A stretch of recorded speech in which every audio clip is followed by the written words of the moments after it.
And I vowed something because I learned something from Vietnam.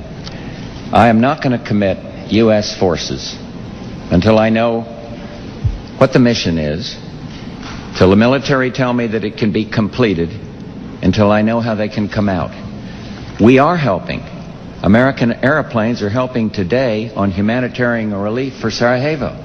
It is America that's in the lead in helping with humanitarian relief for Somalia. But when you go to put somebody else's son or daughter into war, I think you got to be a little bit careful, and you have to be sure that there's a military plan that can do this.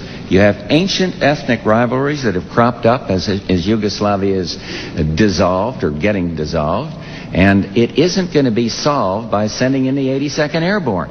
And I'm not going to do that as Commander-in-Chief. I am going to stand by and use the moral persuasion of the United States to get satisfaction in terms of prison camps, and we're making some progress there, and in terms of getting humanitarian relief in there. And right now, as you know, the United States took the lead in a no-fly operation up there in a no-fly order up in the United Nations. We're working through the international organizations. That's one thing I learned by forging that tremendous and highly successful coalition against Saddam Hussein, the dictator. Work internationally to do it. I am very concerned about it. I'm concerned about ethnic cleansing. I'm concerned about attacks on Muslims, for example, over there. But I must stop short of using American force until I know how those young men and women are going to get out of there as well as get in, know what the mission is, and define it.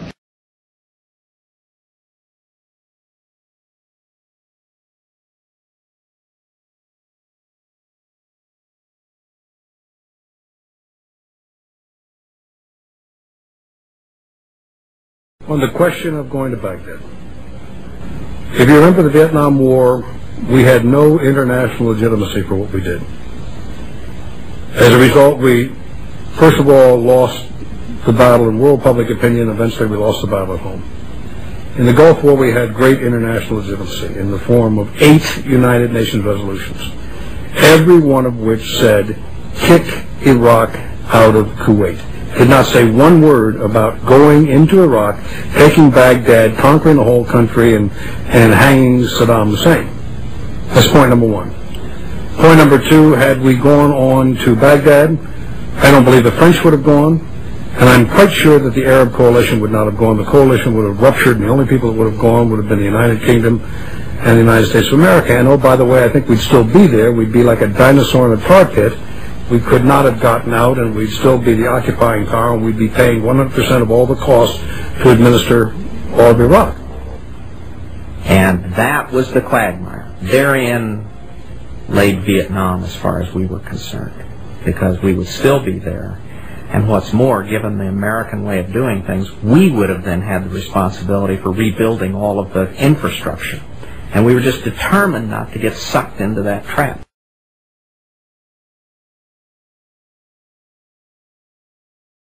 Do you think that the U.S. or UN forces should have moved into Baghdad? No. Why not?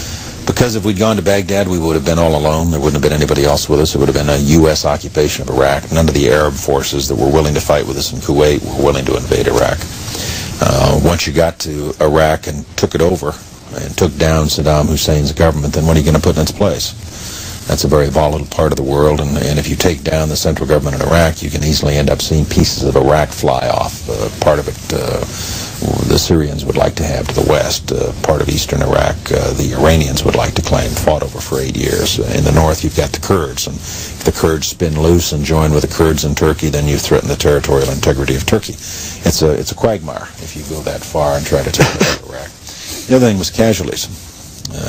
Everyone was impressed with the fact that we were able to do our job with as few casualties as we had.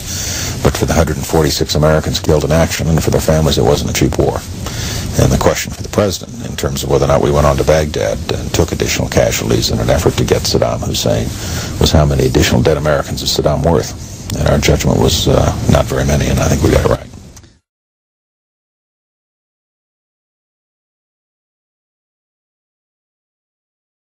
Should the people of the world look at the United States, Governor, and say, should they fear us? Should they welcome our involvement? Should they see us as a friend, everybody in the world? How would you project us around the world as president?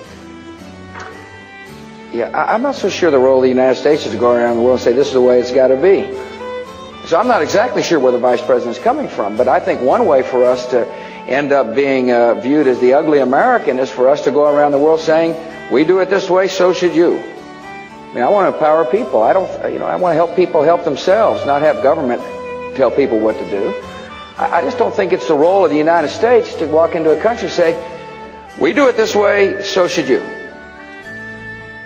Somalia started off as a humanitarian mission and then changed into a nation-building mission, and that's where the mission went wrong.